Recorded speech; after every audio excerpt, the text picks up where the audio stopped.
નવસારી શહેરમાં તુલસીકોઈના મેદાનમાં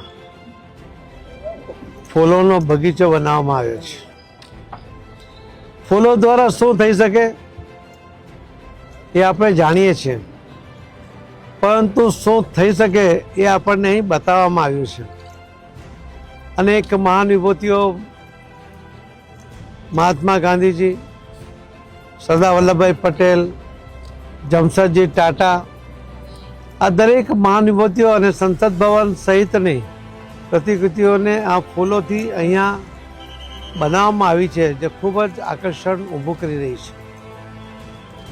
નવસારી જેવા એક નાના શહેરમાં છે કે જે હમણાં જ મહાનગરપાલિકા બની છે, એની અંદર કંઈક ને કંઈક નવું કરવા માટેના પ્રયત્ન જે અધિકારીઓ અને પદાધિકારીઓ કરે છે એમને હું અભિનંદન આપું છું. અને આ નવસારીમાં 5મો ગિનિસ બુકનો એવોર્ડ પ્રાપ્ત કરવાવાળો કાર્યક્રમ બન્યો છે.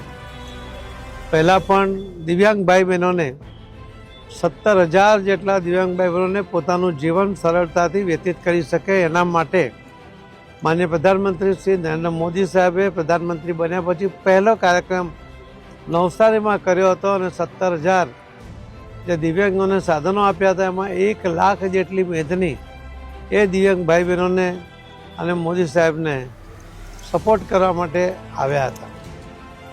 તે દિવસે 3 એવોર્ડ મળ્યા હતા. ત્યારબાદ એક સફાઈનો એવોર્ડ મળ્યો હતો. અને આ 5મા ગિનિસ બુકનો એવોર્ડ કદાચ એક મહાનગરપાલિકા જે એક નાનું નવું છે એમાં 5 ગિનિસ બુકના એવોર્ડ મળ્યા હોય એવું કદાચ આપણું પહેલું નવસારી શહેર છે, નવસારી મહાનગરપાલિકા છે. હું સૌ અધિકારીઓને, કર્મચારીઓને, પદાધિકારીઓને અને આમાં સપોર્ટ કરનાર સૌ ભાઈ બહેનોને અભિનંદન આપું છું.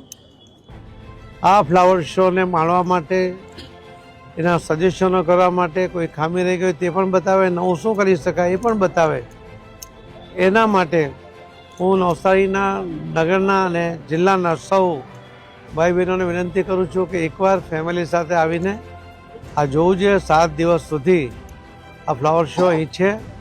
એ દરમિયાન સ્કૂલના વિદ્યાર્થીઓ, કોલેજના વિદ્યાર્થીઓ, બાકીની સંસ્થાઓ પણ આનું આયોજન કરે અને પોતે સોશિયલ મીડિયા ઉપર પણ એની કોમેન્ટ લખે, જેનાથી નવસારી કેવી રીતે આગળ વધી રહ્યું છે એ પણ બાકીના લોકોને ખબર પડે. ફરીથી સૌને ખૂબ ખૂબ અભિનંદન આપું છું કે આવો સરસ ફ્લાવર શો નવસારીના આંગણે જે બનાવવામાં આવ્યો છે, યોજવામાં આવ્યો છે. આવા અનેક પ્રયોગો કરીને આપણે વિકસિત ભારતની સાથે મોદી સાહેબનું જે સપનું છે, એમણે જે કલ્પના કરી છે અને સાકાર કરવા માટે નવસારી પણ સાથે રહેશે એવો વિશ્વાસ મને પણ છે. આપ સૌને મદદ એમાં મળી રહેશે એવા વિશ્વાસ સાથે મારી વાતને વિરામ.